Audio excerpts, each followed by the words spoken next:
They called her homeless. They called her broken. They called her a disgrace to the uniform she once wore with pride. But what they didn't know, what they couldn't possibly understand, was that Master Sergeant Rebecca Bex Holland had walked through hell and back, and the scars she carried weren't visible on her skin. They were etched deep into her soul, branded there on a Christmas Eve mission that changed everything. Before we continue, drop a comment below telling us what city or country you're watching from. The rain hammered down on the Seattle streets like bullets on metal, each drop a reminder of another life, another time. Bex sat huddled under the awning of a closed coffee shop on Pike Street, her military-issue jacket, the only possession she still clung to, pulled tight around her shoulders. The patch on her right sleeve was faded now, barely visible in the dim streetlight. A snowflake crossed with rifle crosshairs, and beneath it, the date that haunted her dreams. 12/24/2019. Nobody stopped. Nobody looked. To them, she was just another face in the growing crowd of forgotten veterans littering America's cities. Another statistic. Another failure. But Bex hadn't always been invisible. 4 years ago, she had been one of the most respected tactical communications specialists in the 75th Ranger Regiment. Fort Benning knew her name. Her commanding officers spoke it with respect. She had earned her place among warriors, not because she was louder or stronger than the men around her, but because when chaos erupted and radios screamed with panic, Bex Holland became ice. Clear, precise, unflinching. She was 28 years old when she deployed to Kandahar province for what intelligence promised would be a routine advisory mission. She should have known better. In her 7 years of service, nothing had ever been routine. The fire base was small, barely 40 personnel, nestled in a valley surrounded by mountains that looked beautiful in photographs and deadly in reality. The local village relied on them for medical supplies, for protection, for hope. Christmas was approaching, and someone had the bright idea to distribute toys and supplies to the children on Christmas Eve. A goodwill gesture, a chance to build trust. Bex had argued against it. The timing was wrong. Intelligence chatter had picked up increased Taliban movement in the region. But the brass wanted their photo op, their story of American compassion during the holidays. So the mission was greenlit. She remembered the children's faces. Bright, curious, innocent. She remembered handing a small teddy bear to a girl no older than 6, whose smile could have melted the snow on the distant peaks. She remembered the exact moment when that smile disappeared. The explosion came first, an IED hidden in a donated bag of rice. Then the gunfire, erupting from 3 directions simultaneously. The ambush had been meticulously planned. The Taliban had waited, watched, and struck when American guards were distracted by children and Christmas spirit. Bex's training kicked in instantly. She dropped behind a concrete barrier, her radio already in hand, calling for air support, for medevac, for anything. But the enemy had jammed their primary frequencies. She switched to backup channels, her fingers moving on muscle memory alone as bullets tore through the air around her. All units, this is Ranger 26. We are under effective fire. Grid November Victor 4728. Immediate CAS required. She coordinated the defense for 47 minutes. 47 minutes of hell. When the Apache helicopters finally arrived and the Taliban melted back into the mountains, 12 Americans were wounded, 3 were dead, and 7 Afghan children would never see another Christmas. Bex had done everything right. The after-action report praised her composure under fire, her tactical communication that had saved dozens of lives. They gave her a Bronze Star for valor. They told her she was a hero. But heroes don't hear children screaming in their sleep. Heroes don't see those innocent faces every time they close their eyes. Heroes don't wake up in cold sweats, their hands still reaching for a radio that isn't there, trying to call for help that will never come in time. The PTSD diagnosis came 6 months after she returned stateside. The nightmares, the hypervigilance, the inability to be in crowds without scanning for threats. It was textbook, they said. Treatable, they promised. But treatment required acknowledging the wound, and Bex couldn't do that. She had been trained to be strong, to push through, to never show weakness. So she pushed. She pushed until something inside her cracked. The breaking point came during a training exercise. A smoke grenade went off nearby. Just training, harmless. But the sound, the smell, the chaos triggered something primal. She found herself on the ground, unable to breathe, convinced she was back in Kandahar, back on that Christmas Eve, back in the moment when everything fell apart. They called it a psychotic break. She called it the day her career ended. The Army processed her out with full honors, disability benefits, and a counselor's phone number she never called. Her family tried to help, but how could she explain what she'd seen? How could she burden them with the weight she carried? So Bex drifted, city to city, shelter to shelter, bottle to bottle. The benefits checks went to motels when she could manage it, to oblivion when she couldn't. The uniform jacket was all she kept, her last connection to the person she used to be. Now, sitting in the Seattle rain, she barely recognized that person anymore. A group of young professionals walked past, laughing, their arms full of Christmas shopping bags. One of them glanced at Bex and wrinkled her nose. "Homeless people are getting so aggressive," she muttered to her friend. "The city should do something." Bex said nothing. What was there to say? The rain fell harder. Christmas lights twinkled in store windows, cheerful and bright, mocking her with their promise of joy and normalcy. Somewhere in the distance, carolers sang, "Silent Night." Silent night indeed. She pulled the jacket tighter and closed her eyes, trying not to remember, trying not to feel, just trying to survive one more day. She had no idea that her story was about to change, that a ghost from her past was about to become her salvation, that the patch on her sleeve, that faded, forgotten symbol of her worst day, was about to become the key to her redemption. Master Sergeant Rebecca Holland was about to discover that some bonds forged in fire can never truly be broken, and that sometimes salvation comes from the most unexpected places. The black SUV pulled up to the curb with the quiet precision of a vehicle that cost more than most people earned in a year. Its windows were tinted dark, revealing nothing of the occupants inside. For a moment it just sat there, engine idling, as if weighing some invisible decision. Bex didn't pay it much attention. Rich people in expensive cars were as common in downtown Seattle as rain. They would drive past, maybe toss some change if they were feeling particularly charitable, and continue on to their comfortable lives. She had learned not to expect more. But this car didn't move. The driver's door opened and a man stepped out.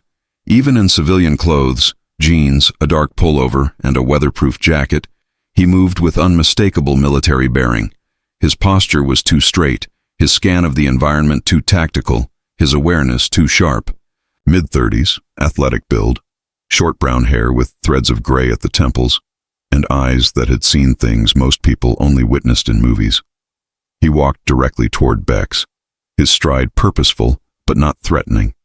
She tensed instinctively, her survival instincts cataloging exits and potential weapons. Street life had taught her to trust no one, especially men who approached with that particular kind of confidence. "Master Sergeant Holland?" His voice was low, controlled, and utterly certain. Bex's head snapped up. Nobody had called her by rank in 2 years. Nobody knew who she was anymore. She was just another invisible casualty of wars that America preferred to forget about once the parade was over. "Who's asking?" Her voice came out rougher than she intended, scratched raw by weather and disuse. The man crouched down to her level, a gesture of respect that immediately marked him as someone with combat experience. In the military, you never stood over a potential threat. You made yourself smaller, less intimidating. You showed respect. Lieutenant Commander Marcus Chen, U.S. Navy SEALs, SEAL Team 3. He extended his hand slowly, giving her time to process. Kandahar Province, Firebase Vanguard, Christmas Eve 2019. I was part of the QRF that responded to your call. The world seemed to tilt sideways. Quick reaction force, the helicopters, the Apaches that had screamed out of the night sky like vengeful angels, their chain guns tearing apart the Taliban positions that had pinned down her firebase. Bex stared at the offered hand, her mind racing back through layers of trauma and time. She remembered that night in fragments, Radio calls, explosions, the distinctive sound of Apache rotors cutting through gunfire. But faces, names, those had been lost in the chaos, buried under the weight of everything that came after. She couldn't form words. Her throat had closed up. Marcus's eyes dropped to her jacket, to the patch on her sleeve. His jaw tightened almost imperceptibly. "I've been looking for you for 6 months, Master Sergeant. I recognized that patch from 2 blocks away." He paused, and something like pain crossed his features. "That was our unit designation for the mission. Snowflake and crosshairs. We all wore them that night." Slowly, carefully, Bex reached up and touched the faded patch. She had forgotten it was even there. It had become part of the jacket, part of her, just another scar among many. "Why?" The word came out barely above a whisper. "Why were you looking for me?" Marcus settled onto the wet pavement beside her, apparently unconcerned about his expensive clothes getting soaked. "Because I owe you my life. Because 12 of my teammates owe you their lives.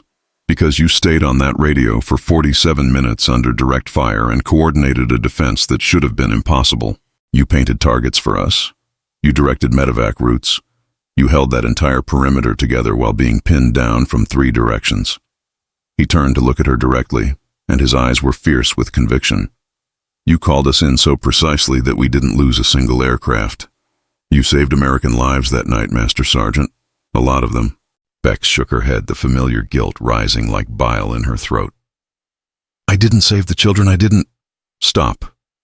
Marcus's voice was gentle but firm. "I read the full after-action report.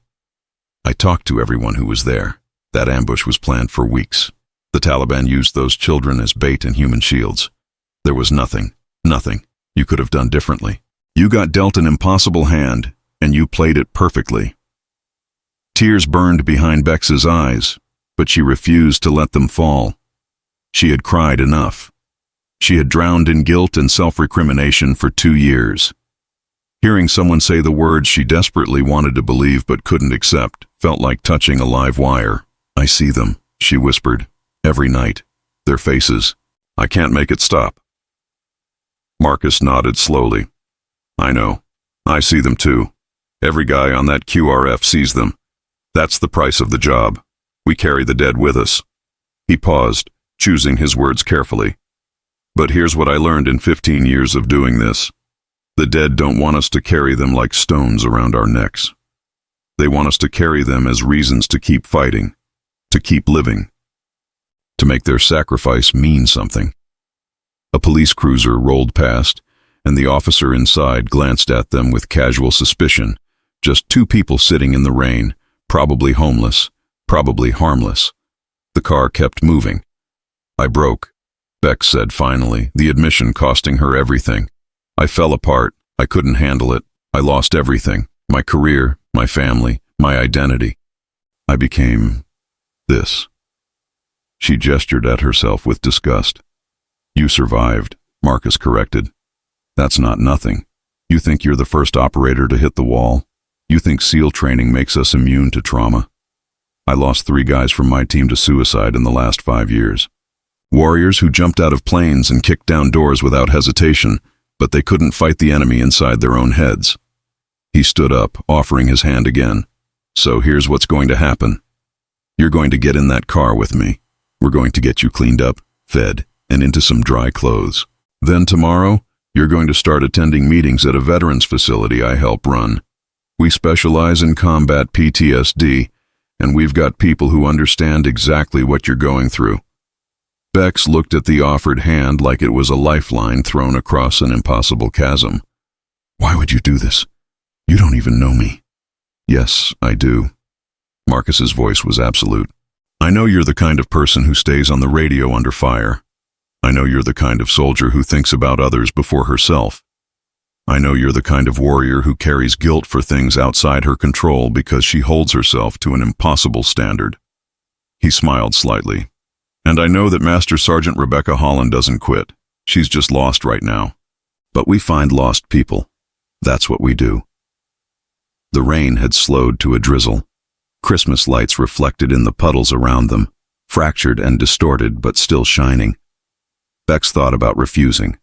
Pride told her to send him away, to maintain her isolation, to keep suffering alone because suffering was what she deserved. But something else stirred inside her, something she hadn't felt in a very long time. Hope.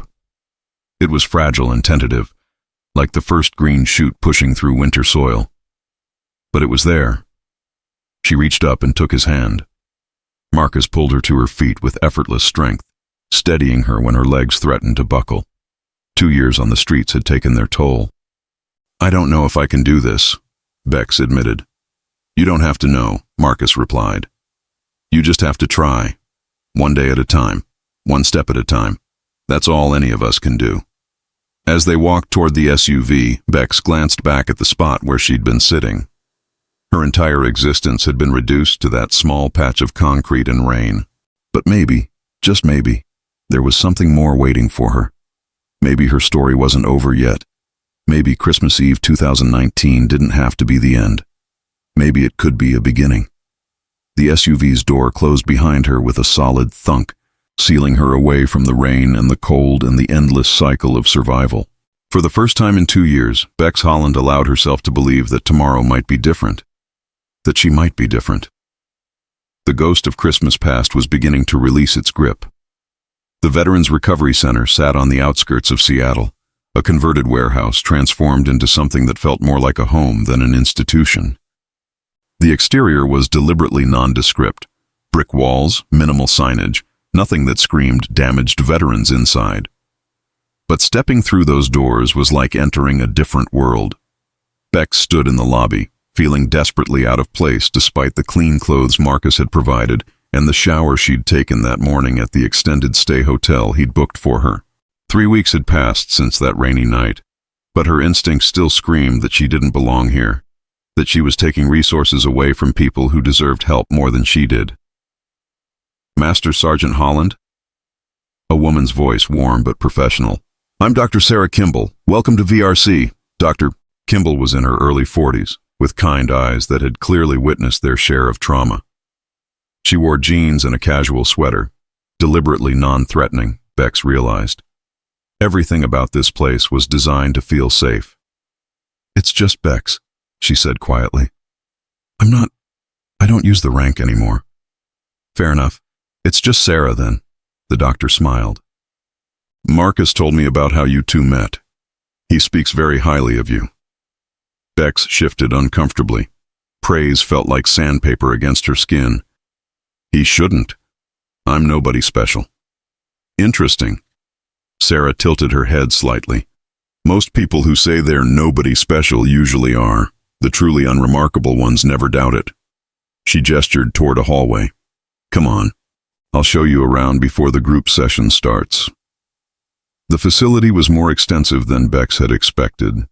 Private therapy rooms, a gym equipped for physical rehabilitation, a library, a communal kitchen, even a small workshop where veterans learned woodworking and metalcraft. Every space was designed with trauma-informed care in mind. Lots of natural light, multiple exits clearly visible, nothing that felt confining or trap-like. "We have about 40 veterans in our residential program right now," Sarah explained as they walked. "Combat PTSD, traumatic brain injuries, substance abuse, chronic pain, often all of the above. Some stay for months, some for years. There's no timeline, no pressure. Healing happens when it happens." They passed a common room where several veterans were playing cards and laughing at something on a TV. One of them, a man in his 50s with a prosthetic leg, caught Bex's eye and nodded. She nodded back, the simple acknowledgement somehow meaningful. "The group session is optional," Sarah continued, leading her into a circular room with comfortable chairs arranged in a loose circle. "You can just listen if you want, no pressure to share. But I will say this, the people in this room have lived through things that would break most civilians. They understand in ways that doctors and therapists and well-meaning family members never can." Bex took a seat near the back as others filed in. There were 12 people total, different ages, different branches of service, different wars. A young Marine who couldn't have been older than 25. An Army veteran in his 60s with Vietnam-era tattoos. A female Air Force pilot with burn scars on her hands. Each one carried their own invisible wounds. Marcus was there too, sitting across the circle. He gave Bex a small nod of encouragement. Sarah began the session with a simple question. Who wants to talk about what they're carrying today? The young Marine spoke first, his voice shaking. I can't stop checking the roadsides. My girlfriend says I'm obsessed, but I see IEDs everywhere. Every piece of trash, every bag, every box. I know it's irrational. I know I'm home, but I can't make my brain believe it. Others nodded, the knowing nods of people who understood viscerally, not intellectually. The Air Force pilot shared next, describing how the smell of burning plastic sent her into panic attacks because it reminded her of the cockpit fire that had nearly killed her squadron. An Army Ranger talked about survivor's guilt after his best friend took a bullet that had been meant for him. Each story was different. Each story was the same. When the attention turned to Bex, her first instinct was to deflect, to say she was fine, to maintain the armor she'd built over 2 years of survival. But something about the raw honesty in this room made the armor feel obsolete. I was a tactical communications specialist, she began, her voice barely above a whisper. 75th Rangers, Christmas Eve 2019, we were ambushed during a goodwill mission. I coordinated the defense, called in air support, did everything by the book. She paused, swallowing hard. 7 children died. I've spent 2 years believing that was my fault. The room was silent, but it wasn't the uncomfortable silence of people who don't know what to say. It was the silence of witnesses bearing testimony.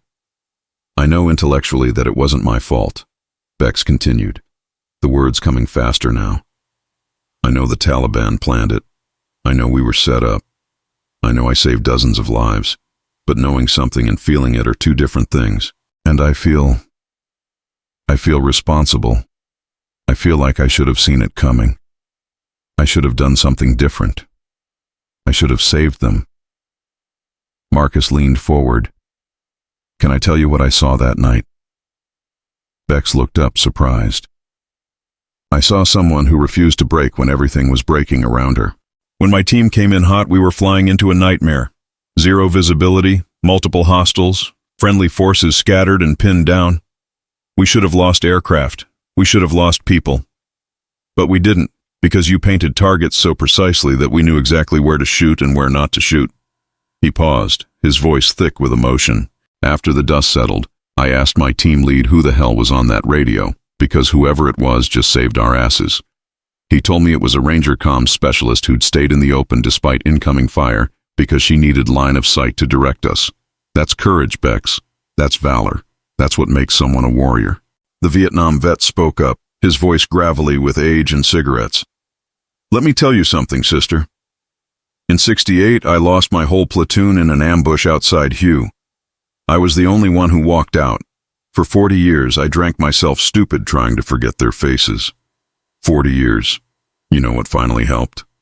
Beck shook her head, accepting that I didn't fail them by surviving. I honored them by surviving, by living the life they didn't get to live, by trying to become the kind of man they'd be proud to call their brother. He locked eyes with her. Those kids you're carrying, they don't want you destroyed. They want you to live, to heal, to become someone who makes their sacrifice mean something. Tears finally broke through Bex's defenses, streaming down her face unchecked. She had spent 2 years building walls to keep the pain contained, and now those walls were crumbling. Sarah handed her a tissue. Grief is just love with nowhere to go, she said softly. You loved those children enough to carry their memory for 2 years. That's beautiful. But now it's time to transform that grief into something that honors them without destroying you. The session continued for another hour, with others sharing their stories, their strategies for coping, their small victories in the ongoing war against their own minds. By the end, Bex felt exhausted, but also lighter somehow, as if speaking her truth aloud had released some of the pressure that had been building inside her. After the group dispersed, Marcus approached her. How are you holding up? I don't know, Bex admitted. That was harder than I expected. It's supposed to be. Healing isn't comfortable. He paused. Listen, there's something I want to show you, if you're up for it. They drove for 30 minutes, heading north into the mountains. The landscape was beautiful in that austere Pacific Northwest way. Towering evergreens, gray skies, distant peaks dusted with snow. Marcus didn't speak during the drive, and Bex appreciated the silence. Finally, they pulled into a small clearing where a memorial had been erected. It was simple, a stone marker surrounded by 7 small trees, each one planted in memory of a child who died on Christmas Eve 2019. Their names were engraved on the stone in both English and Pashto. "I come here once a month," Marcus said quietly. "To remember, to honor them, to promise I'll keep fighting so that their deaths weren't meaningless." Bex stared at the names, her vision blurring with tears. Amina, Hassan, Zara, Tariq, Layla, Rashid, Noor. She remembered each face, each smile, each moment before everything went wrong. "They haunt me," she whispered. "They should," Marcus replied. "That's how we know we're still human. The day we stop being haunted by the innocent dead is the day we've lost our souls." He placed a hand on her shoulder. "But there's a difference between being haunted and being consumed. They can live in our memory without devouring our future." Bex knelt before the memorial, placing her hand on the cold stone. For the first time in 2 years, instead of apologizing, she made a different promise. "I won't forget you," she said softly. "But I won't let remembering you destroy me anymore. I'm going to heal. I'm going to become someone you'd be proud of. I'm going to make sure your deaths meant something." The wind rustled through the 7 trees, and for just a moment, Bex could have sworn she heard children's laughter carried on the breeze. Maybe it was imagination. Maybe it was hope. Maybe it was permission to finally begin healing. Whatever it was, Master Sergeant Rebecca Bex Holland felt something shift inside her. The ghost of Christmas past wasn't gone. It would never be gone. But it was no longer the only thing she carried. She was beginning to carry hope again. 6 months later, Bex stood in front of a different kind of audience than any she'd faced in combat. The conference room was packed with veterans, family members, therapists, and military personnel. Over 200 people gathered for a symposium on combat PTSD and veteran reintegration. And she was the keynote speaker. Her hands trembled slightly as she gripped the podium. Public speaking had never been her strong suit. She was a behind-the-scenes operator, most comfortable when she was the voice on the radio rather than the face in front of the crowd. But Dr. Kimball had insisted, and Marcus had convinced her that sharing her journey could help others still drowning in darkness. The PowerPoint slide behind her showed that faded patch, the snowflake and crosshairs that had become a symbol of both her worst moment and her salvation. "When Lieutenant Commander Chen found me 6 months ago," Bex began, her voice steady despite the anxiety coursing through her, "I was convinced my story was over. I had lost my career, my identity, and my purpose. I was surviving, but I wasn't living. And I had convinced myself that was what I deserved." She clicked to the next slide, a photo of Firebase Vanguard before the attack. Smiling soldiers, Afghan children, Christmas decorations strung between tactical vehicles. Christmas Eve 2019 changed my life. 7 children died in an ambush that my unit couldn't prevent. As the tactical communications specialist, I coordinated our defense and called in the quick reaction force that saved dozens of lives. The Army gave me a Bronze Star. But medals don't protect you from grief. They don't shield you from guilt. They don't stop the nightmares. The room was absolutely silent. Bex could see combat veterans nodding, recognizing their own experiences in her words. "I developed severe PTSD.